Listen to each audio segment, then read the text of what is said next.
পর্যায়ে আমাদের সম্মুখে নির্ধারিত বিষয়ের উপরে গুরুত্বপূর্ণ আলোচনা পেশ করবেন আসুন্নাহ ট্রাস্টের আত-তাখাসসুস ফিল ফিকহি ওয়াল আকীদা বিভাগের সম্মানিত উস্তাজ শেখ মোহাম্মদ কামরুজ্জামান আল মাদানী হাফিজাহুল্লাহ। আমি মোহতারামকে তার গুরুত্বপূর্ণ আলোচনা পেশ করার জন্য সবিনয় অনুরোধ জানাচ্ছি। আসসালামু আলাইকুম ওয়া রাহমাতুল্লাহি ওয়া বারাকাতুহু। আলহামদুলিল্লাহি রাব্বিল আলামিন ওয়াল আকিবাতু লিল মুত্তাকিন والصلاة والسلام على أشرف الأنبياء والمرسلين نبينا محمد وعلى آله وصحبه أجمعين. أما بعد فأعوذ بالله من الشيطان الرجيم. بسم الله الرحمن الرحيم. وتعاونوا على البر والتقوى ولا تعاونوا على الإثم والعدوان واتقوا الله إن الله شديد العقاب.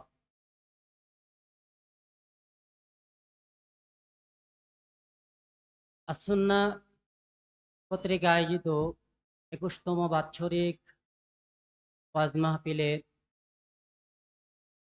আগত বিভিন্ন জায়গা থেকে আগত প্রিয় হাজিরিন, আমরা সর্বপ্রথম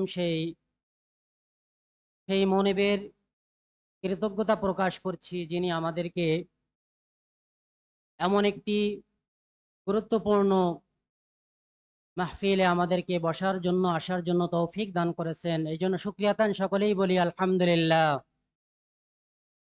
অসংখ্য অগণিত দুরূদ ও সালাম বর্ষিত হোক সর্বকালের সর্বযুগের মহামানব আখির নবী আমাদের নবী মুহাম্মদ সাল্লাল্লাহু আলাইহি ওয়াসাল্লামের প্রতি। সম্মানিত উপস্থিতি, ইনশাল্লাহ আমরা যারা আশেপাশে এখনো ঘোরাফেরা করতেছি, আমরা মাহফিলের ভিতরে প্যান্ডেলের ভিতরে বসে যাই। ইনশাল্লাহ নির্ধারিত বিষয়ের উপর আমরা আলোচনা করব, আল্লাহ রাব্বুল আলামিন যদি আমাদেরকে তৌফিক দান করেন। সম্মানিত উপস্থিতি, আমরা কে না চাই আল্লাহ রাব্বুল আলামিন আমাদের জীবনটাকে বরকতে পরিপূর্ণ করে দিন, আমাদের জীবনটা বরকতে পরিপূর্ণ হয়ে যাক, আনন্দে সুখ শান্তিতে ভরে যাক, আল্লাহ রাব্বুল আলামিনের প্রিয় পাত্র হয়ে যায় এবং সব সময় যেন আল্লাহ রাব্বুল আলামিন আমাদেরকে সর্বদা বিপদ আপদ থেকে আমাদেরকে হেফাজত করেন। এটা আমরা কে না চাই? সকলেই চাই, তাই না?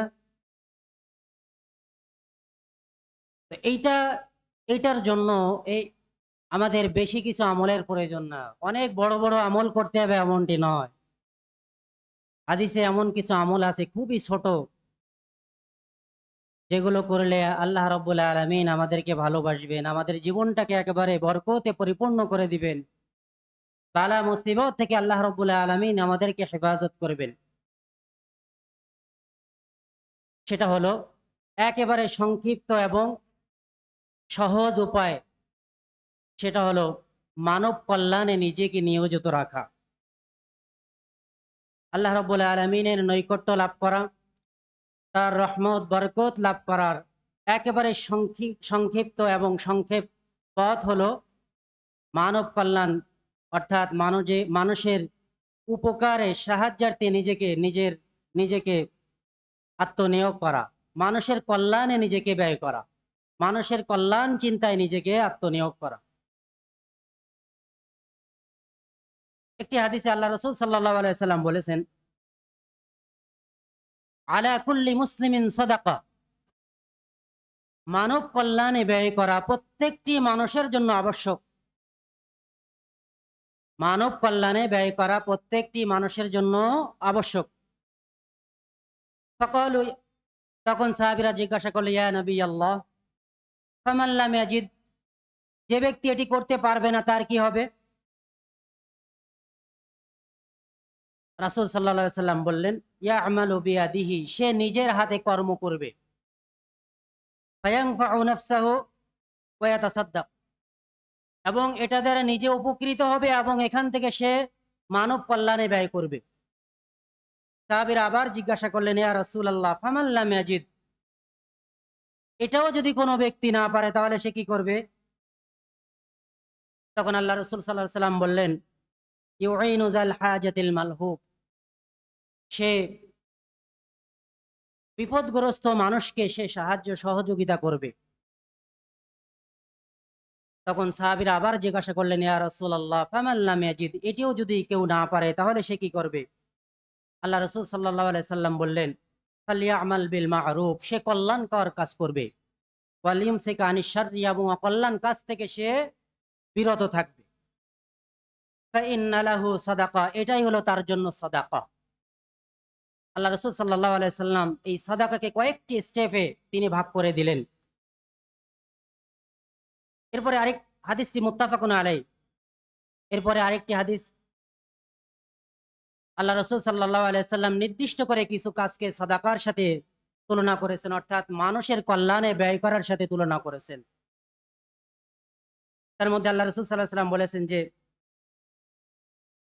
তাআদিলু বাইনা ইসনাইন, যে দুইজন মানুষের মধ্যে যখন কোনো মনোমালিন্য হয়, তখন কোনো মানুষ যদি ওইটাকে মিটিয়ে দেয়, তাহলে মিটিয়ে দেওয়ার মাধ্যমে যদি তাদের মধ্যে একটা পারস্পরিক ভ্রাতৃত্বের বন্ধনে আবদ্ধ করে দেয়, তাহলে এটা তার জন্য সাদাকা। আল্লাহ রাসূল সাল্লাল্লাহু আলাইহি সাল্লাম আরো বলেছেন, ওয়া তুঈনুর রাজুলা ফি দাব্বাতিহি ফাতাহমিলুহু আলাইহা আও তারফাউ লাহু আলাইহা মাতাআহু সাদাকা। কোন ব্যক্তির বাহনের ব্যাপারে, অর্থাৎ তার বাহনে আরোহণের ব্যাপারে, অথবা তার মালামাল তার বাহনে একটু উঠিয়ে দেওয়ার ব্যাপারে যদি কেউ, তুমি যদি তাকে একটু সহযোগিতা করো, তাহলে এটাও তোমার জন্য সাদাকা। আল্লাহ রাসূল সাল্লাল্লাহু আলাইহি সাল্লামের পরে আবার বলছেন, ওয়াল কালিমাতুত তাইয়্যিবাতু সাদাকা, উত্তম কথা, ভালো কথা, এটাও সাদাকা। এটাও মুসলিম কল্যাণে ব্যয় করার সমান। ভালো কথা, এটার অভাব আজকে খুবই কম বর্তমানে। আমরা ভালো কথা বলতে পারি না, ভালো কথা বলতে শিখি না। অথচ ভালো কথা বলতে গেলে কষ্ট করা লাগে না, আপনাকে অনেক কিছু পকেট থেকে দিতে হয় এমন কিছু না। মানুষকে শুধুমাত্র হাসি মুখে একটা কথা বলে মানুষকে সন্তুষ্ট করবেন, এটার জন্য অনেক কিছু করা লাগে না।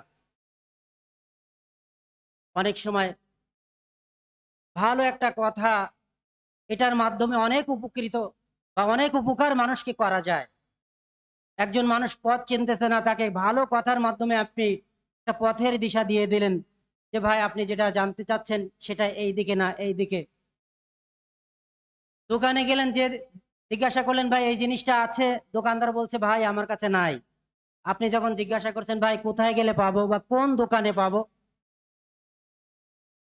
তিনি বলছেন আমি জানি না। যে আমি জানি না এই বলার মাধ্যমে যে ওনার দায়িত্ব উনি শেষ করলেন, এটা কিন্তু ভালো কথা হয়নি। উনি যদি বলতেন ভাই আমার জানা নাই, আপনি একটু যদি পাশের দোকানে দেখেন তাহলে হয়তো পেয়ে যেতে পারেন। কিন্তু এত সুন্দর করে আমরা বলতে জানি না বা বলি না। আর অনেক সময় দেখা যায় যে সেটা যদি তার পাশের দোকানে থাকে, যে জীবনেও বলে যায় যে, ভাই পাশের দোকানে রয়েছে, ওখানে খোঁজ করেন। সে অনেক দূরে দেখিয়ে দেয়, এখানে না, এই মার্কেটে পাবেন না, ও দিক যেতে হবে। কারণ ভালো কথার মূল্য আমরা যা দিতে জানি না। আমরা শুধুমাত্র তাহাজ্জুদ, জিকির, আজকার, সালাত, সিয়াম এগুলোকে ইবাদতের মধ্যে আমরা মনে করি। কিন্তু একজন মানুষকে ভালো কথার মাধ্যমে উপকার করা, এটা যে ওই তাহাজ্জুদ পড়ে সালাত আদায় করে নফল সিয়াম পালন করেও যে তার চাইতে বেশি সওয়াব অর্জন করা যায়, এটা আমরা জানি না। এই সম্পর্কে আমরা অনেকেই অসচেতন। তো যদি একটু সচেতন হওয়া যায় কোরআন এবং সুন্নাহ থেকে, তাহলে দেখা যাবে আমাদের ছোট ছোট কাজ, এই ছোট ছোট কাজের মাধ্যমে আমাদের অনেক নেকি, অনেক সওয়াব ইনশাল্লাহ আমরা অর্জন করতে পারবো। যাই হোক, এরপরে আল্লাহ রাসূল সাল্লাল্লাহু আলাইহি সাল্লাম বললেন, ওয়া কুল্লু খুতুওয়াতিন ইয়াখতুহা ইলা সালাতি সাদাকা, যে মানুষ সালাত আদায়ের জন্য যখন মসজিদে আসে, তার প্রত্যেকটি পদক্ষেপ একটি করে সাদাকা। এরপরে আল্লাহ রাসূল সাল্লাল্লাহু আলাইহি সাল্লাম বললেন, ওয়া তুমিতুল আযা আনিত তরিকি সাদাকা, রাস্তা থেকে কঠিন কষ্টদায়ক কোনো বস্তু সরিয়ে দেওয়া, এটাও সাদাকা।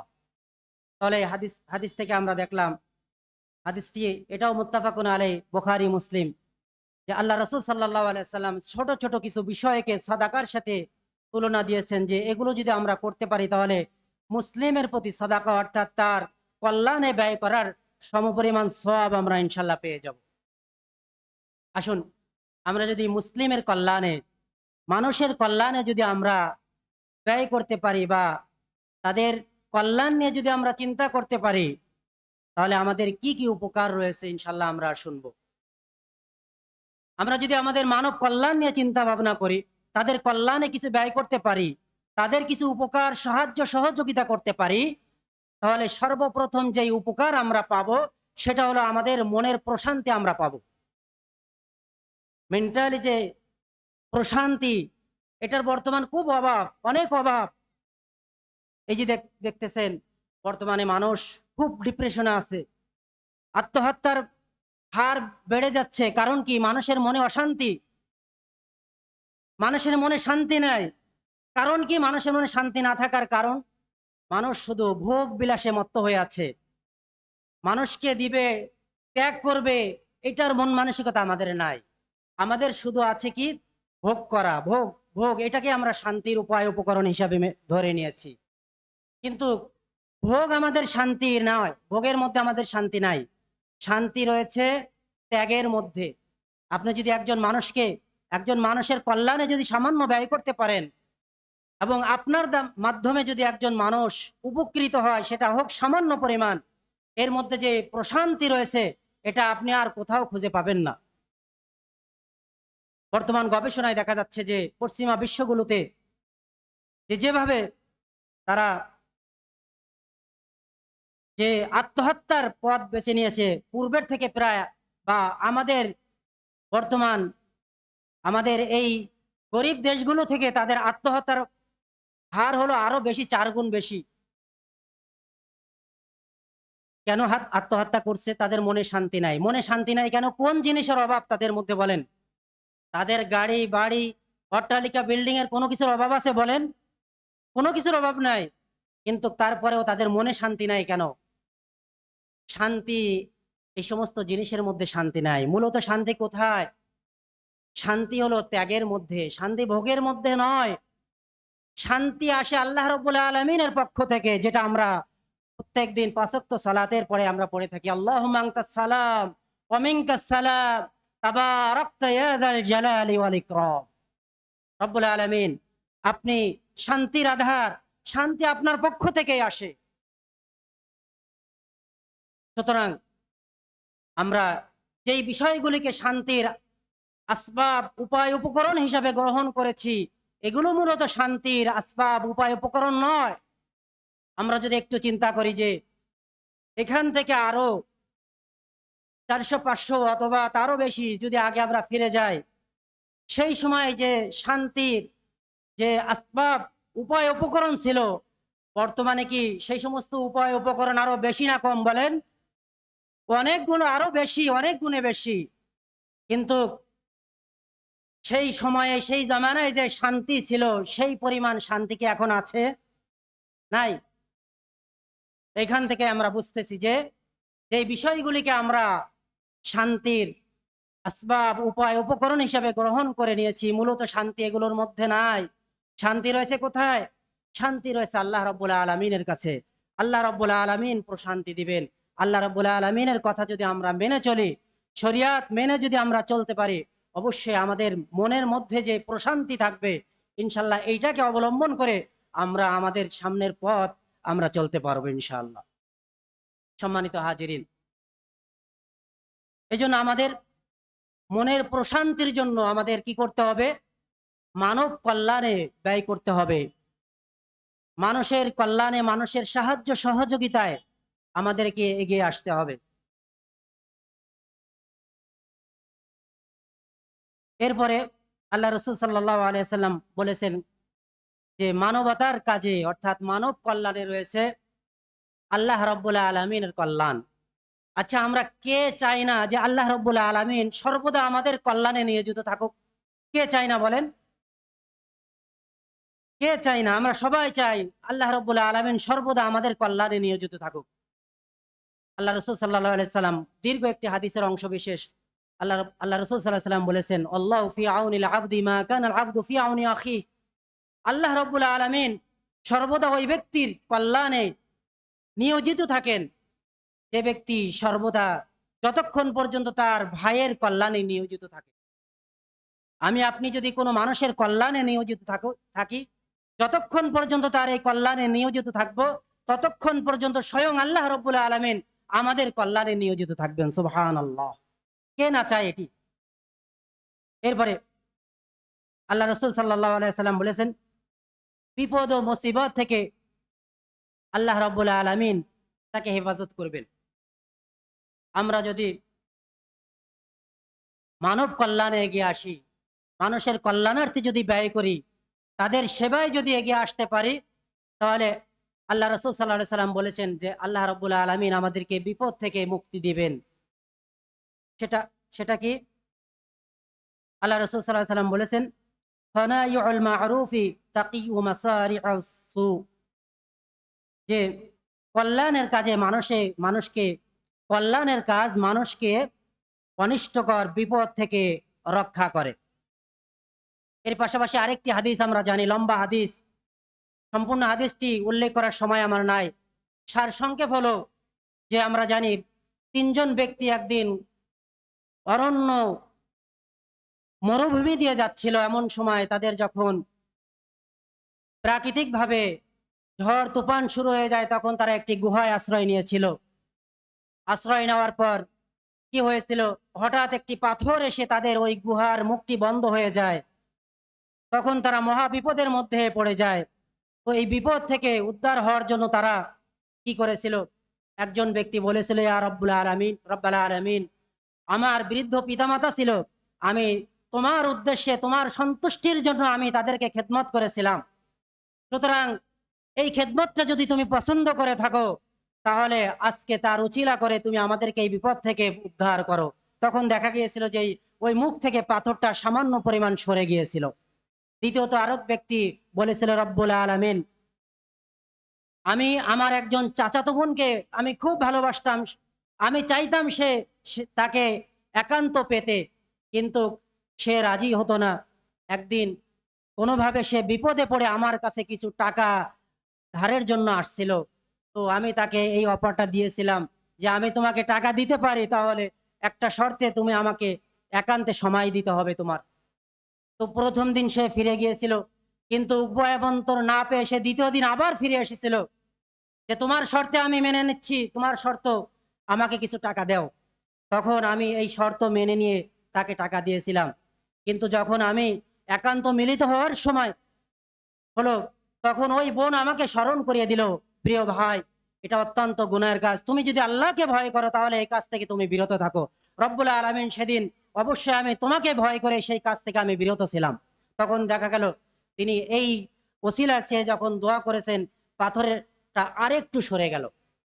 তৃতীয় আরেকজন ব্যক্তি বলেছিল, রব্বুল আলামিন, আমার একজন শ্রমিক ছিল, আমি ওই শ্রমিক কাজ করে সে আমার থেকে পয়সা না নিয়ে সে চলে গিয়েছিল। অনেক দিন পর সে ফিরে এসেছে, আসার পরে বলছে আমাকে, আপনার আপনার কাছে আমি কাজ করেছি, সেই পারিশ্রমিকটা আমাকে ফিরিয়ে দিন। তখন আমি বললাম, এই যে ছাগলের পালগুলো আছে এগুলো সব তোমার নিয়ে যাও। শ্রমিক আমাকে বলছে, আপনি কি আমার সাথে উপহাস করছেন? আমি যতটুকু আপনার কাছ থেকে পাই ততটুকু দেন। তিনি বললেন, না, অবশ্যই, এই যে ছাগলের পাল দেখতেছে এগুলো সব তোমার, তুমি যে পয়সা রেখে গিয়েছিলে এগুলো দিয়ে আমি একটা ছাগল ক্রয় করেছিলাম, সেখান থেকে বাড়তে বাড়তে এই ছাগলের পাল হয়ে গেছে, এগুলো সব তোমার, তুমি সব নিয়ে যাও। রব্বুল আলামিন সেদিন সে ছাগলের পাল ধরে নিয়ে গেছিল, আমাকে একটা ছাগলও দিয়ে যায় নাই। তো আমি অনেক খুশি হয়েছিলাম যে তার পাওনাটা আমি বুঝিয়ে দিতে পেরেছি। রব্বুল আলামিন এটি তোমাকে সন্তুষ্টর জন্য, তোমার সন্তুষ্টর জন্য এটা আমি করেছিলাম। সুতরাং এটা যদি তুমি পছন্দ করে থাকো তাহলে আমাদের কাজ এই বিপদ থেকে রক্ষা করো। তখন দেখা গেছে যে পাথরটা একেবারে পরিপূর্ণভাবে মুখ থেকে সরে গিয়েছে। তখন তারা এই বিপদ থেকে উদ্ধার হয়েছে। তো এখানে দেখতেছি যে 3টি কাজ তারা করেছিল, 3টাই হলো মানব কল্যাণমূলক কাজ, যার ওসিলায় আল্লাহ রাব্বুল আলামিন তাদেরকে এই মহা বিপদ থেকে রক্ষা করেছিলেন। তো আজকেও যদি আমরা আমাদের পক্ষ থেকে আমাদের সাধ্য মতো যদি মানুষকে, অসহায় মানুষদেরকে যদি তাদের সামান্য পরিমাণ সাহায্য সহযোগিতা করতে পারি, ইনশাল্লাহ আমাদেরকেও আল্লাহ রাব্বুল আলামিন সেভাবে আমাদের বিপদ আপদ থেকে আল্লাহ রাব্বুল আলামিন আমাদেরকে হেফাজত করবেন। সম্মানিত উপস্থিতি, সময় কম, আরো অনেক কথা বলার ছিল, কিন্তু সময় না থাকার কারণে বলা যাচ্ছে না। তো যাই হোক, আমরা আজকের থেকে একটা প্রতিজ্ঞাবদ্ধ হব যে আমরা যে যাই করি না কেন প্রত্যেক দিন আমাদের পক্ষ থেকে যতটুকু সম্ভব অসহায় মানুষদেরকে তাদেরকে সাহায্য সহযোগিতা করব, তাদের পাশে দাঁড়াবো, তাদের কল্যাণ নিয়ে আমরা একটু চিন্তা ভাবনা করব। ইনশাল্লাহ আল্লাহ রাব্বুল আলামিন এর উসিলায় আমাদেরকে বিপদ আপদ থেকে মুক্তি দিবেন, সাথে সাথে আমাদের অন্তরে প্রশান্তি দিবেন, এবং আল্লাহ রাব্বুল আলামিন আমাদের জীবনটা বারাকা এবং রহমত দিয়ে পরিপূর্ণ করে দিবেন। আল্লাহ রাব্বুল আলামিন যেন আমাদেরকে কবুল করেন এবং সবাইকে সাধ্যমতো সবাই অসহায় মানুষদের পাশে দাঁড়ানোর মতো তৌফিক আমাদেরকে দান করেন। আখিরু দাওয়ানা আলহামদুলিল্লাহি রাব্বিল আলামিন। সুবহানাকাল্লাহুম্মা বিহামদিকা আশহাদু আল্লা ইলাহা ইল্লা আনতা আস্তাগফিরুকা ওয়া আতুবু ইলাইক। আসসালামু আলাইকুম ওয়া রাহমাতুল্লাহি ওয়া বারাকাতুহু।